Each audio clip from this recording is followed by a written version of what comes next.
welcome to My Brain is a Wonderland, a podcast for neurodivergent women and the people who love them. You're here with your host Emily, talking about everything to do with being late diagnosed as a woman with ADHD and autism. Before I get started, I just want to let everyone know listening that there are going to be spoilers for the new Black Panther sequel, Wakanda Forever. So if you haven't seen it yet, you might not want to listen to this. But if you don't worry too much about that kind of stuff, then keep listening.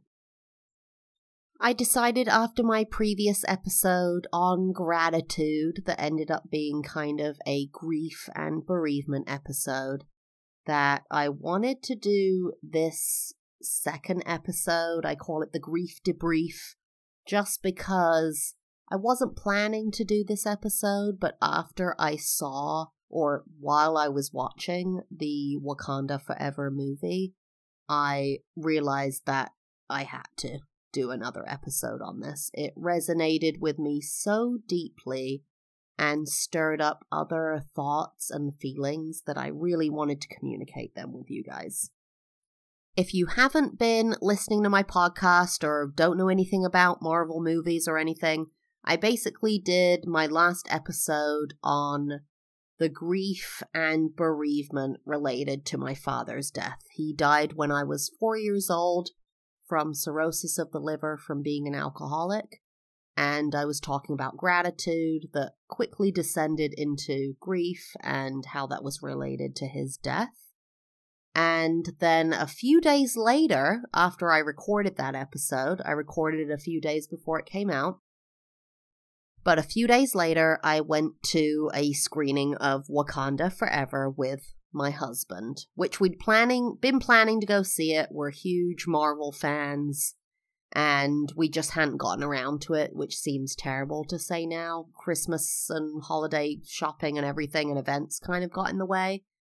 But if you don't know and you haven't seen it, you should. It is a seminal movie for superhero movies, African Americans. It is an incredible movie, even independent of those things. But basically, the actor who played Black Panther, Chadwick Boseman, really electrified the character and people fell in love with him.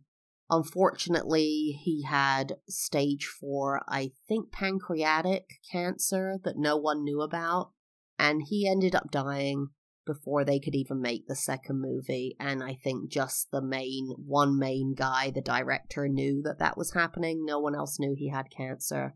And it was super tragic, super devastating, because he was such an inspiration. And my husband said, actually, when we went to see Wakanda Forever, he'd never cried over a celebrity, ever. My one is Amy Winehouse. That's the one celebrity I'd cried over when they died. For my husband, it was Chadwick Boseman. And I think I could probably say the second one would be Chadwick Boseman, especially after this movie. But basically, we saw this movie, and I can only describe it with one word. Absolutely perfect. Perfection in its absolute beautiful and fitting tribute to Chadwick Boseman. Also an intense tribute to him, and also to the parental bereavement experience. I don't want to give too much away, but he dies in the movie, obviously. He dies in real life, so they have to kill him in the movie, so he dies. But other parental figures die in the movie, so there's clearly a theme they're trying to propagate of this kind of what happens when the people you love die, and what you gain from that, and what you lose from that. But when I was watching it, I definitely just bawled the entire time, was crying the entire time. But what I really want to focus on is the final scene. And here come major spoilers, but the final scene is when Shuri goes to Haiti to meet with, God, I forget her name, but Black Panther's girlfriend, fiance, whatever, who they end up having a child with. But Shuri goes to Haiti, and she has this kind of private ceremony with herself where she sets a fire and burns her clothes, and she starts remembering her brother. She closes her eyes, and a montage begins of Chadwick Boseman from the original movie. All these shots of him smiling and being the strength and stay that he was in that movie. And it occurred to me as it was playing, because I had been thinking about bereavement and grief because I had recorded this prior episode, right? So it was kind of sitting there on my heart at the time. Though I didn't realize it when I went to go see the movie that it was going to stir this up. But I was watching this montage, and I was watching this moment, and it literally flashed into my mind. It's always there. It's always there. The grief is always there. Because they are always there. And that's not a bad thing. And if you listen to my prior episode, and if you haven't, I say pause, go back, listen to it, because it's the foundation of this episode here. I quoted Andrew Garfield, Mr. Second Spider-Man, who talked about his mother who had died. And I feel like he's one of the people who has figured it out. As much as you can figure out the death of a parent, he's learned to embrace the sadness, the feelings, the vulnerability. And maybe if I spoke to him in person, he would communicate something different. You know, I don't know. This is a public persona we're talking about. But when it came to this movie in the theater, and when I was seeing Shuri closing her eyes on the beach, thinking about her brother, I wrote this down. It's always there. The grief, the emotion welling, the tears, they're always there. Because they are always there. Like breath on the wind, their spirit can carry your soul to happiness if you just let them. And by that, I mean that anyone you have loved would obviously want you to remember them. But they also want you to be happy.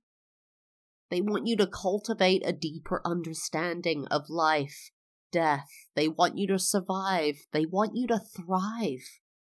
They want the best for you. And I know that I want to honor my father by being happy and also by remembering him. I want to do what I love, live my life, and live with people that I love. And I know I need to figure out how to do that. And that's new, knowing that I need that.